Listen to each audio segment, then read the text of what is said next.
జీవితంలో ఏదైనా పొరపాటు చేసినా లేదా ఏదైనా తప్పు చేసినా అతని తల్లిదండ్రులు అతనిని ప్రేమతో ఆప్యాయతతో చూస్తారని, అతని నిర్ణయానికి విలువ ఇస్తారని రోహన్కు తెలుసు.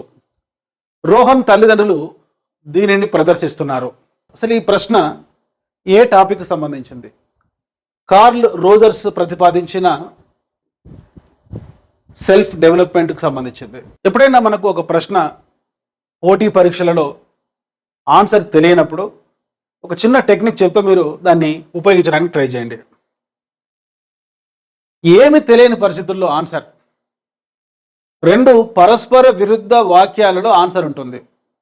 If you don't know the answer in the process of examination, so try to use this technique. The answer lies in contradictory statements. ఇక్కడ రెండు పరస్పర విరుద్ధ వాక్యాలు ఏంటి?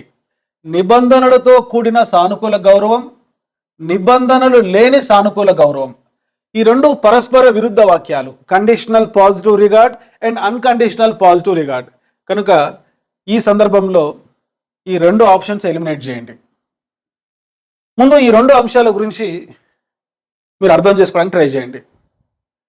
Conditional positive regard, unconditional positive రిగార్డుకు మధ్యలో ఉండేటువంటి డిఫరెన్స్ ఏంటంటే, పిల్లవాడు ఎటువంటి తప్పులు చేసినా, పాఠశాలకు వెళ్ళినా, పాఠశాలకు వెళ్ళకపోయినా, హోంవర్క్ చేసినా చేయకపోయినా, మంచి మార్కులు వచ్చినా రాకపోయినా, మంచి గ్రేడ్స్ వచ్చినా రాకపోయినా, తోటి బంధువుల పిల్లలతో స్నేహితుల పిల్లలతో పోల్చుకుని వారితో పాటు ప్రతిభ చూపకపోయినా, అందంగా ఉన్నా అందంగా లేకపోయినా, ఆరోగ్యంగా ఉన్నా ఆరోగ్యంగా లేకపోయినా, కరోనా టైంలో దగ్గుతో ఉన్నా జలుబుతో ఉన్నా, కోల్డ్ కాఫ్ ఫీవర్ వచ్చిన తల్లి తన పిల్లవాడిని ఒకే ప్రేమతో చూస్తుంది. ఆమె ప్రేమలో ఏమాత్రం ఫ్లక్చుయేషన్స్ ఉండవు. మదర్ లవ్లో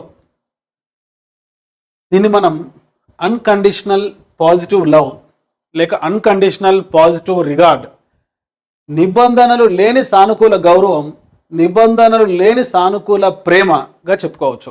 ఈ ప్రశ్న ఒకసారి చదవండి. జీవితంలో ఏదైనా పొరపాటు చేసినా లేదా ఏదైనా తప్పు చేసినా అతని తల్లిదండ్రులు అతన్ని ప్రేమతో ఆప్యాయతతో చూస్తారని, అతని నిర్ణయానికి విలువ ఇస్తారని రోహన్కు తెలుసు. ఈ రోహన్కు తెలుసు, నేను ఎన్ని తప్పులు చేసినా పాపాలు చేసినా మా అమ్మ నన్ను కొట్టదు, మా అమ్మ నన్ను తిట్టదు, అదే ప్రేమతో అదే ఆప్యాయతతో చూస్తారని తెలుసు.